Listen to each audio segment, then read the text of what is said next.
जय बाबा जलाधारी महादेव। जा रहे हैं बाबा जलाधारी महादेव गुफा, जो कि है क्यारबा में। ये है, देखिए,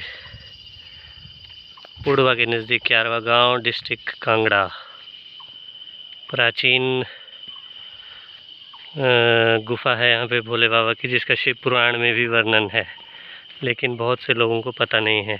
ये सनसेट है और वो रोड है, वहाँ से आया। ये गेट है, इसके अंदर जाना है। Good afternoon everyone. तो आज मम्मी का बर्थडे है और हम सोच रहे थे कैसे सेलिब्रेट करें, क्योंकि मम्मा थोड़ा अलग तरह से सेलिब्रेट करना पसंद करते हैं। तो मम्मा को कब से था कि हम जलाधारी महादेव के पास आएँ, जो कि है कांगड़ा में, और कांगड़ा पालमपुर में। तो मैं आपको बताती हूँ, हम पहुँच गए हैं और अब मैं आपको दिखाती हूँ। बहुत सुंदर मंदिर है, गुफा है, बहुत बड़ी गुफा है।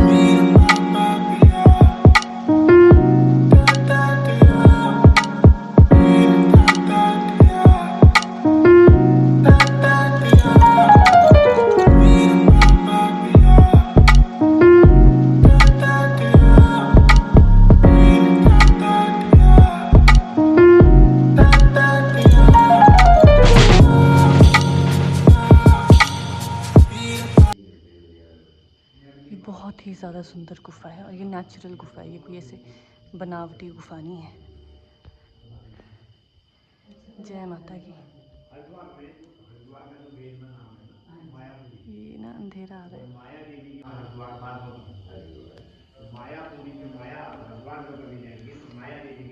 जय माता। जय गणेश जी, नंदी जी। ये देखो, ये पूरा गुफा है, ये गुफा में मंदिर बनाया हुआ। जो नेचुरल मंदिर है, मैं आपको वो दिखाती हूँ। ये तो हमारे शिव जी, ये है नेचुरल।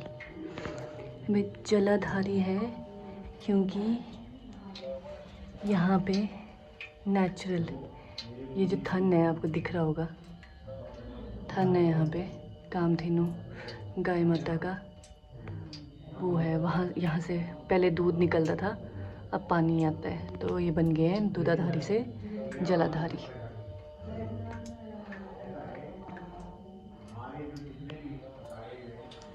ये है। जय हो महादेव।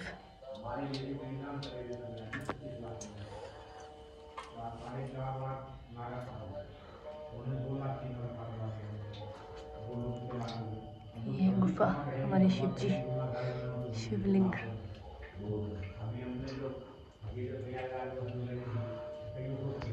ये देखो,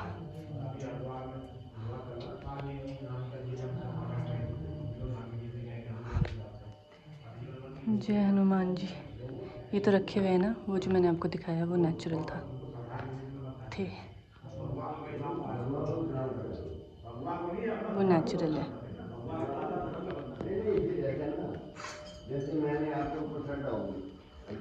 ये देखो, ये पहाड़ है, पहाड़ के नीचे नेचुरल गुफा है।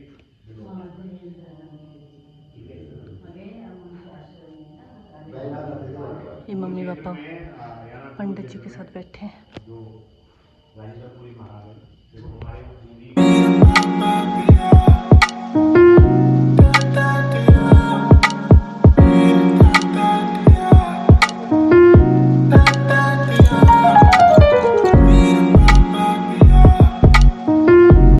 मार महादेव के चरणों में नमन करते हुए अपने गुरुवर महामंडलेश्वर यति नरसिंहानंद गिरी जी महाराज के चरणों में दंडवत प्रणाम करते हुए मैं डॉक्टर यति निर्भयानंद गिरी, महंत श्री सिद्धपीठ बाबा जलाधारी महादेव, ग्राम पंचायत क्यारवा, तहसील धीरा और जिला कांगड़ा, देवभूमि हिमाचल प्रदेश। माता पार्वती, पिता महादेव, जगत जननी जगदम्बा माता पार्वती हम सब की माता है।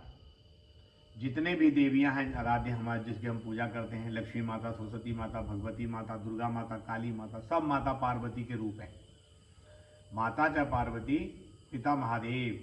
जितने भी देवता हो, ब्रह्मा जी हो, विष्णु जी हो, राम जी हो, कृष्ण जी हो, जितने भी देवता है 33 कोटि देवी सब भगवान भोलेनाथ के रूप है।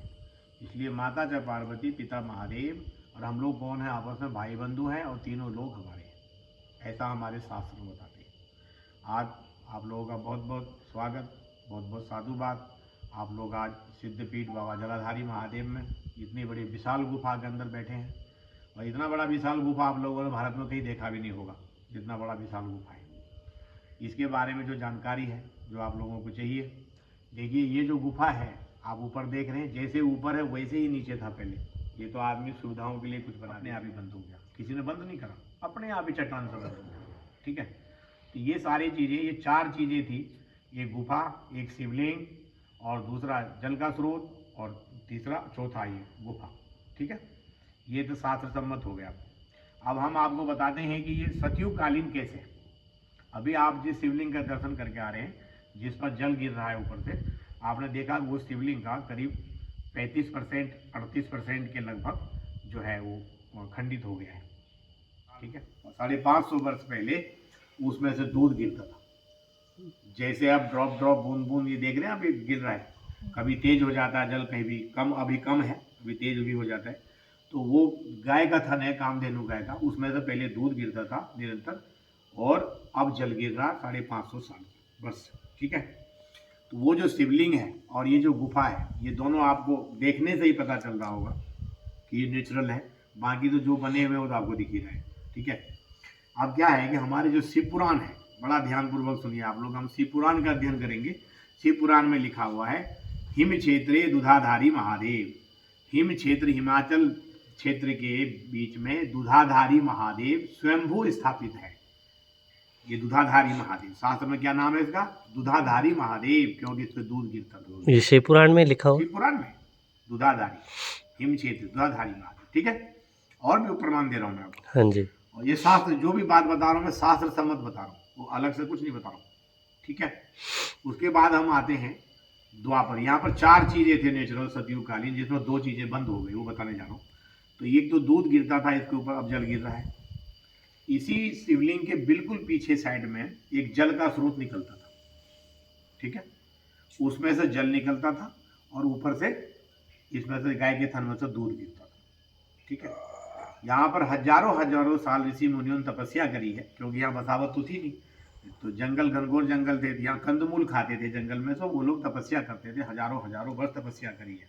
ठीक है, उसके बाद हम महाभारत काल में आते हैं।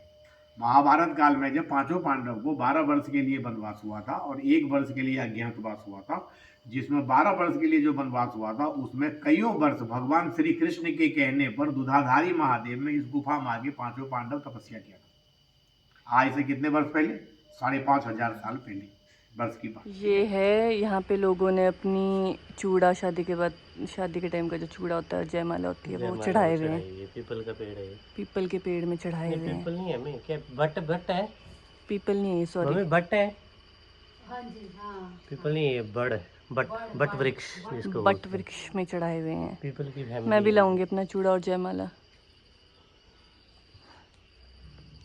तो हम जाके आ गए हैं मंदिर, कौन सा मंदिर था, जलाधारी महादेव। हाँ, जलाधारी महादेव।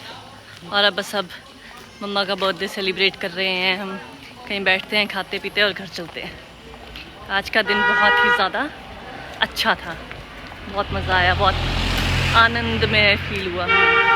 ऐसे लग रहा है कि जैसे कोई बड़ी इच्छा पूरी हुई मंदिर जा कर के, है ना। हाँ, वहाँ महात्मा जी के प्रवचन सुनकर बहुत अच्छा लगा। हाँ, सच में।